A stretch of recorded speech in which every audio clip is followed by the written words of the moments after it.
क्या कभी आप सोचते हैं कि जीवन में सच्चा सुख क्या है? क्या आप कभी सोचते हैं कि मृत्यु से कैसे निडर होकर जीना चाहिए?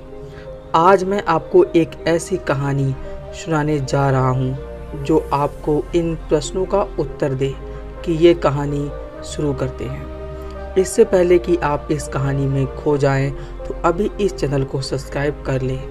एक बार की बात है कि एक नौजवान युवक बुद्ध के पास आता है और उनसे कहता है कि हे बुद्ध, क्या आप मेरे सवाल का जवाब देंगे? बुद्ध ने मुस्कुराते हुए कहा कि पूछो, क्या पूछना है? इसके बाद उस युवक ने कहा कि हे बुद्ध, मेरी उम्र अभी ज़्यादा नहीं है, लेकिन मैं बहुत परेशान रहता हूँ, बहुत दुखी रहता हूँ। मैं आपसे यह जानना चाहता हूँ कि मेरे जीवन में अभी से इतने दुख हैं, तो मेरी ज़िंदगी तो अभी बहुत बाकी है। क्या मेरे जीवन में दुख बढ़ते ही रहेंगे कि इन दुखों से छुटकारा पाने का कोई रास्ता नहीं है? यह सुनकर बुद्ध कहते हैं कि कहाँ है तुम्हारे दुख? मुझे तो दिखाई नहीं दे रहे हैं। यह सुनकर वह युवक कहता है कि हे बुद्ध, दुख तो मेरे अंदर हैं, मेरे भीतर हैं, वह आपको कैसे दिखाई देंगे? यह सुनकर बुद्ध उस वक्त उससे पूछते हैं कि क्या तुम्हें अपने दुख दिखाई देते हैं? वह युवक कहता है कि हाँ बुद्ध, मैं अपने दुखों को भली भांति देख रहा हूँ। तो बुद्ध ने पूछा कि दुखों का मूल क्या है? बुद्ध में और उस युवक में चर्चा चल रही होती है कि तभी एक भिक्षु दौड़कर वहां पर आता है। वह भिक्षु यथागत बुद्ध के कान में कुछ कहता है। इसके बाद बुद्ध उसी वक्त उससे कहते हैं कि चलो, आज मैं तुम्हें जीवन का सत्य दिखाने के लिए एक जगह पर लेकर चलता हूँ। वहाँ पर तुम्हें कुछ भी नहीं बोलना है, चुपचाप सारी बातें सुनते रहना है। इसके बाद तुम्हें अपने सारे प्रश्नों के उत्तर खुद ही मिल जाएंगे। यह सुनकर वह युवक गौतम बुद्ध के पीछे पीछे चलने लगता है। कुछ दूर चलने के बाद गौतम बुद्ध एक घर में प्रवेश करते हैं। घर में प्रवेश करने के बाद वह युवक और यथागत बुद्ध देखते हैं कि वहां पर बहुत सारे लोग खड़े हैं और बीच में चारपाई पर एक वृद्ध आदमी लेटा हुआ है। बुद्ध को देखते ही सभी लोगों ने उनके लिए रास्ते बनाए हैं और बुद्ध उस आदमी के पास वहीं पर उसकी चारपाई पर जाकर बैठ जाते हैं। वह युवक भी पास में ही बैठ जाता है। इसके बाद वृद्ध आदमी जो चारपाई पर लेटा हुआ था कहना शुरू करता है कि हे बुद्ध, मैं नहीं जानता कि मेरे जीवन में कितनी सांसें बची हैं।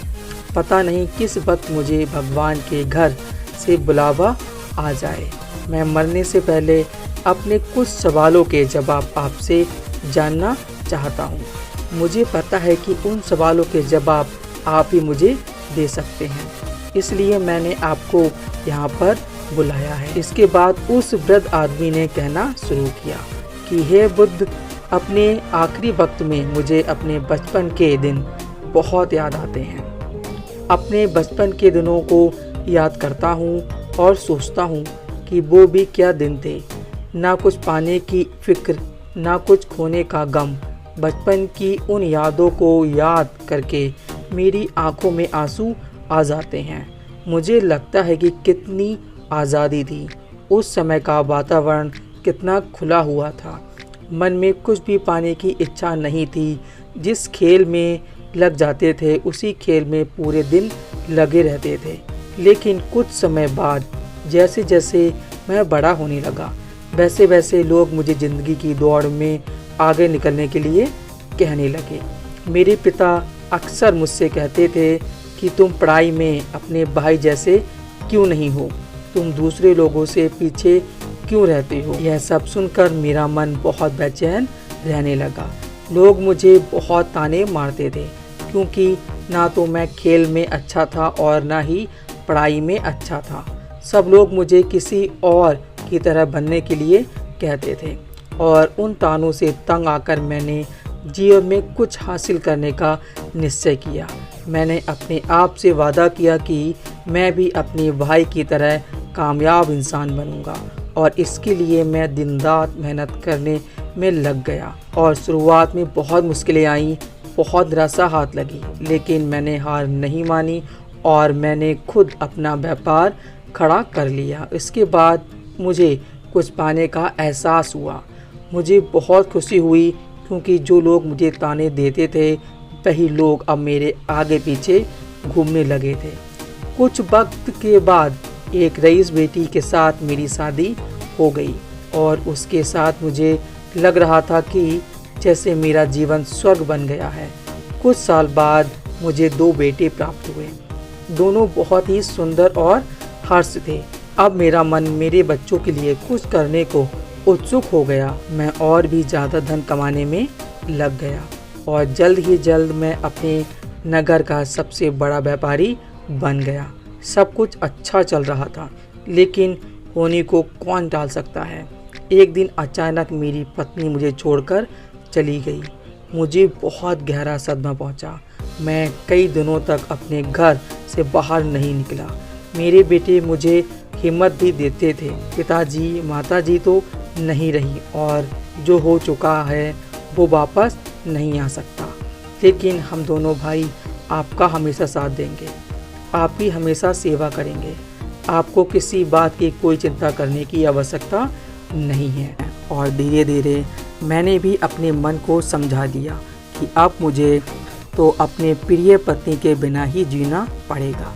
तो इसलिए मैंने अपना मन अपने बेटों के साथ जोड़ लिया। उनकी खुशी में ही मुझे खुशी होती थी, उनके दुख में ही मुझे दुख होता था। इसके बाद मैंने कहा कि हे बुद्ध, जीवन चक्र में अक्सर मुझे महसूस होता था कि आखिर जीवन क्या है। जीवन को उसके गहराइयों में कैसे जानना चाहिए कि मैं कौन हूँ और मैं इस दुनिया में क्या करने आया हूँ। ऐसे तमाम सवाल मेरे मन में उड़ते रहते थे और मुझे आपके बारे में भी पता चला कि बुद्ध ऐसी ध्यान की प्रणालियाँ बताते हैं जिससे जीवन का महत्व समझ में आ सकता है। लेकिन मैं हमेशा सोचता रहता था कि पहले मैं अपने जीवन से दुखों और परेशानियों को दूर कर देता हूँ, उसके बाद ध्यान में मैं अपना पूरा मन लगाऊंगा। और यही सोच कर मैं कभी ध्यान नहीं कर पाता था। धीरे धीरे वक्त की तरह और आखिर में उम्र ढलने के बाद मैं बीमार पड़ गया। वैसे मेरे जीवन में कोई कमी नहीं रही। मेरे बेटों ने मेरा अच्छा साथ दिया। मैंने जीवन में बहुत कुछ हासिल भी किया, लेकिन अब मैं अपने जीवन में अगर पीछे मुड़कर देखता हूँ तो मुझे एहसास होता है कि मेरे बचपन के दिन ही सबसे प्यारे दिन थे। तब उस आदमी ने बुद्ध से पूछा, मैं चंद मिनट का मेहमान हूँ और मैं जानता हूँ, लेकिन क्या कुछ ऐसा सूत्र मुझे बता सकते हैं जिससे मैं सुकून से मर सकूं? मेरे मन के सारे सवाल जवाब शांत हो जाएं और मैं जीवन का असली मतलब समझ सकूं। यह सुनकर बुद्ध ने कहा कि हर इंसान को बचपन के दिन प्रिय क्यों होते हैं? क्योंकि उस समय उसे कोई भी चिंता नहीं रहती है, उसके मन में कोई लालसा नहीं होती। जिस काम में भी लग जाता है उस काम में मग्न हो जाता है। लेकिन जैसे जैसे इंसान की आयु बढ़ने लगती है वैसे वैसे उसकी इच्छाएं, उसकी कामनाएं दिन ब दिन बढ़ती जाती हैं और इसलिए अक्सर इंसान भविष्य की तैयारी में लगा रहता है या फिर अतीत के बारे में सोचता रहता है और वह वर्तमान में जीना भूल जाता है। और वहीं अगर हम किसी छोटे बच्चे को देखें तो उसके लिए कोई भविष्य या कोई अतीत नहीं होता, उसके लिए बस वर्तमान होता है और इसलिए वह वर्तमान में पूरा आनंदित होकर रहता है। तुमने अपना पूरा जीवन अपनी कामयाबियों, अपने बेटों, अपनी पत्नी, अपने भविष्य की योजनाओं में ही बिता दिया और तुम हमेशा यही सोचते रहे कि पहले मैं अपने जीवन को व्यवस्थित कर देता हूँ और उसके बाद सत्य की खोज करूँगा, उसके बाद ध्यान करूँगा। लेकिन हम यह भूल जाते हैं कि कल कभी नहीं आता, भविष्य की योजनाएं कभी पूरी नहीं होती हैं। जब एक की योजना पूरी होती है तो हमारा मन दूसरी योजनाएं बनाने में लग जाता है और इस प्रकार जीवन चक्र चलता रहता है। और अब आखिरी समय में जब मृत्यु तुम्हारी सैया पर लेटी हुई है तो तुम्हें एहसास हो रहा है कि मैंने जीवन में कुछ भी हासिल नहीं किया।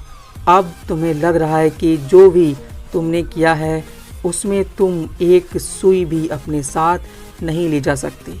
अगर यही बात तुम उस वक्त समझ लेते तो मृत्यु कभी निश्चित होकर नहीं आती है, मगर यह बात उसी वक्त तुम्हारा मन समझ लेता तो तुम उसी वक्त ध्यान और सत्य की खोज में लग जाते। तुम कोई ऐसी चीज़ खोजने की कोशिश करते जो तुम्हारे साथ जा सके, तुम्हें पूर्ण परिपूर्ण से मरने का मार्ग दिखा सके। उस वृद्ध आदमी ने हाथ जोड़कर बुद्ध से कहा कि हे बुद्ध, तो मैं जानता हूँ कि मुझसे गलतियाँ हुई हैं। मैंने अपने जीवन को सार्थक रूप से जिया नहीं और इस बात का मुझे बहुत एहसास हो चुका है। लेकिन मैं आपसे फिर से वही सूत्र जानना चाहता हूँ कि क्या मैं अभी परिपूर्णता के साथ नहीं मर सकता हूँ? क्या मुझे अभी सत्य की कोई झलक नहीं मिल सकती? यह सुनकर बुद्ध ने उस आदमी को बहुत सहलाते हुए कहा कि अब तो एक ही सूत्र समझने लायक रह जाता है। यह सूत्र है कि तुमने जीवन में जो भी कुछ पाया है या जो भी कुछ खोया है वो सब यहीं पर छोड़कर चले जाओ।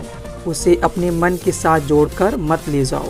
अपने मन में यह भाव पैदा करो कि तुमने अपने जीवन से बहुत कुछ सीख लिया है और वास्तविकता में तुमने अपने जीवन में बहुत प्रगति की है, क्योंकि तुमने यह जान लिया है कि जीवन में कुछ भी सार्थक नहीं है और यह जानना भी बहुत बड़ी उपलब्धि होती है। लोग जीवन भर जीते जी मर जाते हैं, लेकिन उन्हें जीवन की निरर्थकता का कोई पता नहीं चलता। इसलिए अभी अपने मन से सारे सवालों को हटाओ और यह भाव पैदा करो कि जीवन में जो कुछ जाने जैसा था मैंने जान लिया है। अब मेरे जीवन में कुछ भी जाने जैसा नहीं बचा है। जब तुम इस भाव बोध से भर जाओगे तो तुम बिल्कुल खाली होकर मृत्यु को प्राप्त हो जाओगे। और वास्तविकता में यही मरने की कला होती है। हमने जीवन में जो भी कुछ पाया, जो भी कुछ खोया, वो इसी दुनिया का था और वह यहीं पर रह जाएगा। हमारे साथ कुछ भी नहीं जाएगा। हम बिल्कुल खाली जाएंगे। और जो लोग अपने मन से बिल्कुल खाली होकर जाते हैं, वास्तव में उनके अंदर का ज्ञान का दीप जल जाता है। वो लोग आगे चलकर दूसरे जन्मों में उसे निर्माण की स्थिति को प्राप्त कर सकते हैं। लेकिन उससे पहले तुम्हें इस जीवन की निरर्थकता को समझना होगा। यहाँ पर कुछ भी पाना या कुछ भी खोना कोई मायने नहीं रखता। इसके बाद बहुत देर तक मैंने कोई सवाल नहीं पूछा और मुस्कुराते हुए मृत्यु को प्राप्त हो गया। इसके बाद बुद्ध ने उस नौजवान युवक से पूछा कि क्या तुम्हें अपने सवालों के जवाब मिले, और मिले तो तुम्हें क्या जवाब मिले? सभी को उसने उसी वक्त कहा कि हे बुद्ध, मुझे अपने सवालों के जवाब मिल गए हैं। वृद्ध आदमी के जीवन चक्र से मैं समझ गया हूँ कि जीवन में कुछ भी पाने जैसा नहीं होता। सुख हो या दुख हो, सब कुछ यहीं पीछे रह जाता है। और अगर हम इसी चक्कर में फंसे रह जाएंगे तो हम सत्य को कभी नहीं जान पाएंगे। इसलिए जीवन में सुख और दुख तो चलते ही रहेंगे। इसके साथ साथ चलते हुए ही हमें सत्य की खोज करनी पड़ेगी। लेकिन बुद्ध, मेरे मन में अभी एक सवाल बाकी है। मेरा सवाल है कि मैं ध्यान की यात्रा करने के लिए बहुत प्रेरित हुआ हूँ, लेकिन मुझे कोई मार्ग नहीं पता ध्यान कैसे किया जाता है। कि ध्यान की सभी प्रक्रियाएं तुम्हें वर्तमान में लाने के लिए बनी हैं। अगर तुम किसी भी काम को पूरी उपस्थिति के साथ पूरे एकाग्र भाव से अपने आप को पूरा इकट्ठा करके कर सकते हो तो तुम ध्यान में ही होते हो। लेकिन हमारा ध्यान इधर उधर भटकता रहता है। अपना कर्म करते करते वर्तमान में रहने के लिए मैं तुम्हें एक छोटी सी विधि बताता हूँ, जिसके जरिए तुम अपना कर्म भी कर सकते हो और ध्यान को भी समझ सकते हो। जब भी तुम चलते फिरते हो, उठते बैठते हो, सिर्फ अपनी सांसों पर ध्यान लगाना शुरू करो। सांस नाक से आ रही है कि उसी नाक से जा रही है। ना कि कौन से टकरा रही है। तुम उसकी साक्षी भर हो जाओ, उसको देखते रहो। कुछ भी काम कर रहे हो, चल रहे हो, फिर खाना खा रहे हो, सिर्फ अपनी सांस पर ध्यान लगाओ। और यह करते वक्त तुम्हें महसूस होगा कि तुम्हारा दिमाग, तुम्हारे विचार तुम्हें इधर उधर ले जा रहे हैं। लेकिन थोड़ी देर बाद तुम्हें फिर से होश आएगा कि तुम्हें अपनी सांसों पर ध्यान लगाना है, और तुम्हारा ध्यान फिर से सांस ऑटोमेटिक आएगा। और धीरे धीरे जब तुम अपने विचारों को देखने लगोगे तो तुम पाओगे कि विचार विलीन होने लगे हैं। तुम्हारे अंदर बसा खाली मैदान बचा हुआ है। सारे सवाल जवाब विलीन हो चुके हैं। इसके बाद बुद्ध ने कहा कि सांसें जो होती हैं वर्तमान में चलती हैं, ना वह भविष्य में चलती हैं और ना अतीत में चलती हैं, वही वर्तमान स्थिति होती है।